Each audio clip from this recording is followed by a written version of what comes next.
Good morning students. आज हम chapter number 4 जो है हमारा वह पढ़ रहे हैं कार्बन एंड इट्स कंपाउंड। क्या पढ़ रहे हैं? Carbon and its compound. हम सब जानते हैं कि हमारे पास जो हमारी पैरियोडिक टेबल होती है उसमें लगभग 118 एलिमेंट्स पाए जाते हैं, लेकिन हमारे मन में क्वेश्चन आ रहा होगा कि आज हम जो चैप्टर नंबर 4 है इसमें कार्बन के ही क्यों कंपाउंड पढ़ रहे हैं या कार्बन के बारे में ही क्यों पढ़ रहे हैं। क्या हमारी पैरियोडिक टेबल में इतने सारे एलिमेंट्स हैं उनके बारे में हमें नहीं पढ़ना चाहिए? तो ऑलमोस्ट हम कहीं ना कहीं बात करें, मीन्स हर जगह पर अगर हम देखें किसी भी प्रकार के कंपाउंड की बात करें या किसी भी प्रकार के जो सब्सटेंसेस की बात करें जो हमारे आसपास बहुत सारे होते हैं, उनमें अगर हम देखें तो मैक्सिमम ऐसे कंपाउंड हमें देखने को मिलते हैं जहां पर हमें कार्बन उसमें प्रेजेंट रहता है। तो यूं कह सकते हैं कि जो कार्बन होता है या जो carbon can form the almost infinite number of the compound, मतलब बहुत सारे ऐसे कंपाउंड का निर्माण करता है कार्बन जो कि हमारे आसपास देखने को मिल जाते हैं, या बहुत सारे अनंत, मतलब जो यूं कह सकते हैं जो अनकाउंटेबल होते हैं। तो इसलिए हम कार्बन को पढ़ते हैं। कार्बन में ऐसी बहुत सारी प्रॉपर्टियां होती हैं जिससे कि वह बहुत नए नए कंपाउंड या किसी भी एलिमेंट्स के साथ साथ रिएक्ट करके न्यू कंपाउंड में फॉर्म हो जाता है। अगर हम देखें तो कुछ जनरली इन प्रॉपर्टी को आज हम यहाँ समझने वाले हैं। तो इन सबको समझने से पहले हमें यह देखना पड़ेगा कि जो होता है इसका स्ट्रक्चर क्या होता है, ये कंपाउंड क्यों बनाता है, या इसको कहीं ना कहीं ऐसी क्या प्रॉपर्टी है जो कार्बन की जिसको हम इसलिए इतने इंपॉर्टेंसी के साथ साथ इसको पढ़ रहे हैं। तो आप सब जानते हैं कि जो कार्बन होता है, कार्बन जो होता है इसका एटॉमिक नंबर 6 होता है और इसका एटॉमिक मास नंबर 12 होता है, और यह टेट्रावैलेंट होता है। कैसा होता है? टेट्रावैलेंट। टेट्रावैलेंट होता है ना। टेट्रावैलेंट का मतलब क्या होता है? क्योंकि अब हम कार्बन को समझ ही रहे हैं तो यहाँ पर अच्छे तरीके से समझ लेते हैं। कार्बन के स्ट्रक्चर की बात करें तो यहाँ पर जो इसका ये न्यूक्लियस होता है, क्या होता है? न्यूक्लियस होता है। इसमें यहाँ पर अगर हम देखें तो प्रोटॉन जो होते हैं वो होते हैं 6 और न्यूट्रॉन जो होते हैं वह भी 6 होते हैं।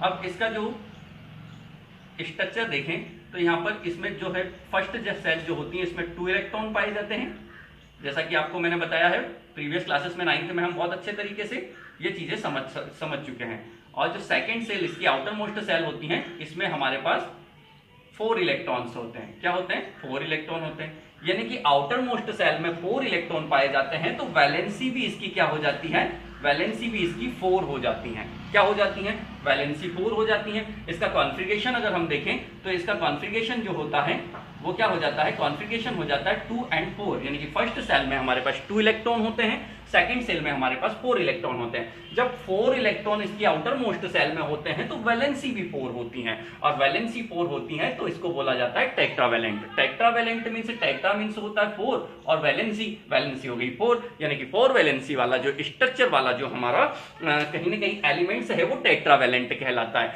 यानी कि यह क्या करता है? ये इसके आउटर मोस्ट सेल को कंप्लीट करने के लिए या तो 4 इलेक्ट्रॉन को एक्सेप्ट कर सकता है, जिसे कंप्लीट करने के लिए 4 इलेक्ट्रॉन की आवश्यकता होती है, या फिर ये 4 इलेक्ट्रॉन जो है इसको डिनोट करके यह अपनी क्या कर सकता है? अपनी जो सेल है आउटर मोस्ट सेल, यानी कि यह अपने को कंप्लीट एक ऐसा एलिमेंट से बना सकता है जो कि ऑक्टेव को पूरा करे। ठीक है, तो यहां पर हमारे पास ऑक्टेव को पूरा करने के लिए 4 इलेक्ट्रॉन की आवश्यकता है, या तो उसे डिनोट कर दे तो यह आउटर मोस्ट सेल में 2 जो इसकी फर्स्ट सेल में होने चाहिए इलेक्ट्रॉन वो कंप्लीट रहे, या फिर यहां से वो क्या कर सकता है? उनको ले लें तो ये 4 से 8 हो जाएंगे, तो आउटर मोस्ट सेल इस तरीके से भी उसकी कंप्लीट सेल बन जाएगी। तो यहां पर हम कह सकते हैं कि ये टेट्रावैलेंट होता है। अब क्या है? How is the carbon different from the other elements?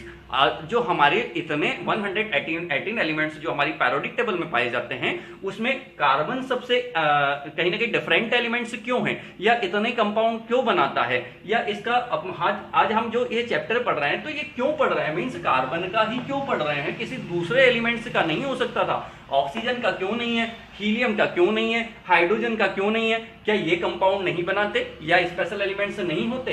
तो हम आज इसी बारे में डिस्कस करने वाले हैं कि हमारे पास जो कार्बन है वो इतना इंपॉर्टेंट क्यों होता है, और साथ साथ इसके इतने के जो कंपाउंड होते हैं वो क्यों बनते हैं, ये इतने कंपाउंड कैसे बना लेता है। तो कुछ हम जनरली इसकी प्रॉपर्टी के बारे में बात करते हैं। तो सबसे पहले हमारे पास इसकी जो प्रॉपर्टी आती है वो आती है टेट्राकोवैलेंस होता है ये टेट्राकोवैलेंस। अब टेट्रा का मीन्स तो हमें पता है कि 4 इलेक्ट्रॉन पाए जाते हैं। जनरली हमारे पास 2 प्रकार के बॉन्ड बनते हैं, एक कोवैलेंट बॉन्ड और एक आयोनिनेशन बॉन्ड, आयन बॉन्ड है ना, ठीक है, आयोनिक बॉन्ड। तो आयोनिक बॉन्ड जो हमारा होता है, आयोनिक बॉन्ड की अगर हम बात करें तो आयोनिक बॉन्ड आप बहुत अच्छे तरीके से जानते हैं, जब कहीं न कहीं हमारे पास जो टू एलिमेंट्स जो होते हैं वो क्या करते हैं, इलेक्ट्रॉन को शेयर कर लेते हैं या मतलब शेयर करते हैं, जब या तो डोनेट कर देते हैं या एक्सेप्ट कर लेते हैं, तो ये हमारा जो होता है आयोनिक बॉन्ड बनता है। लेकिन यहां पर क्या होता है कि जो हमारा टेट्रा कोवेलेंट होता है या कोवेलेंसी बॉन्ड जो बनता है, तो ये जो कार्बन होता है टेट्रा कोवेलेंट बॉन्ड बनाता है। तो किस तरीके से ये क्या करता है, 4 इलेक्ट्रॉन जो होते हैं इनको क्या करता है, शेयर करता है। तो 4 इलेक्ट्रॉन तो ये दे नहीं सकता, होता क्या है, मींस एक इलेक्ट्रॉन देगा। जब कभी कोई एक एलिमेंट से इलेक्ट्रॉन डोनेट करता है सिंगल, तो उसको क्या है, एनर्जी लॉस करना होती है। अगर उसने एक इलेक्ट्रॉन डोनेट किया तो एनर्जी लॉस की, 2 इलेक्ट्रॉन डोनेट किया तो और एक डबल एनर्जी लॉस करना पड़ेगी, 3rd इलेक्ट्रॉन डोनेट किया तो वो ज्यादा एनर्जी लॉस करनी पड़ेगी, 4 अगर दे दिया तो फिर तो इसकी पूरी एनर्जी इसको लॉस हो जाएगी। मीन्स इसको एनर्जी जब ये लॉस हो जाएगी तो इसका तो कुछ वजूद ही नहीं बचेगा, ऐसा पॉसिबल हो ही नहीं सकता। तो ये क्या करता है, डोनेट नहीं करता, ये इलेक्ट्रॉन को शेयर करता है। क्या करता है, शेयर करता है। तो इसलिए ये कोवेलेंट बॉन्ड बनाता है। कैसा बनाता है, कोवेलेंट बॉन्ड बनाता है। कार्बन कोवेलेंट बॉन्ड बनाता है।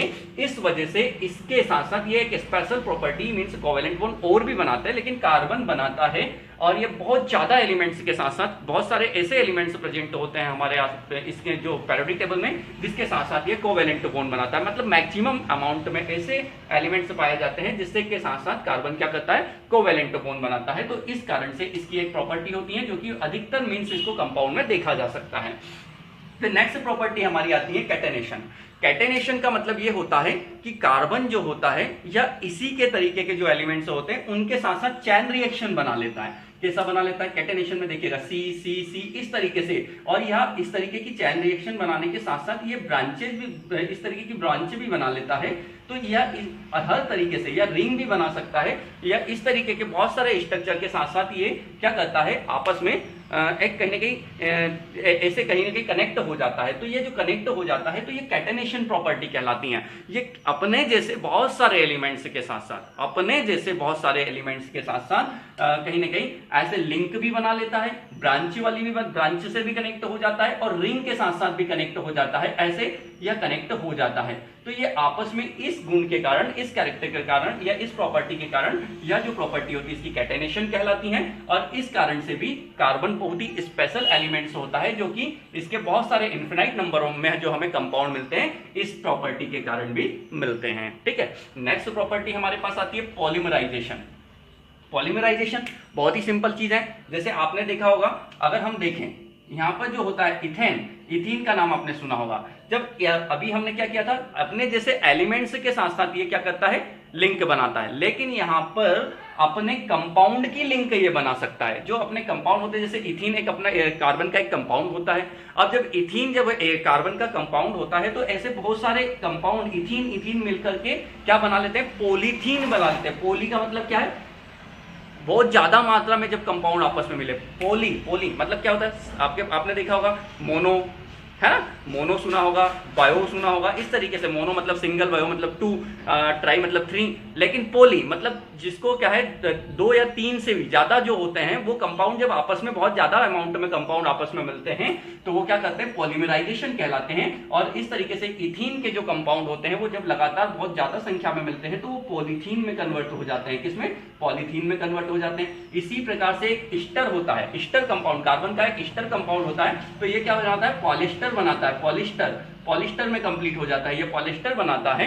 तो इस तरीके की जो प्रॉपर्टी होती है वो कहलाती है हमारी पॉलीमराइजेशन। क्या कहलाती है, पॉलीमराइजेशन। नेक्स्ट हमारे पास आती है आइसोमरिज्म।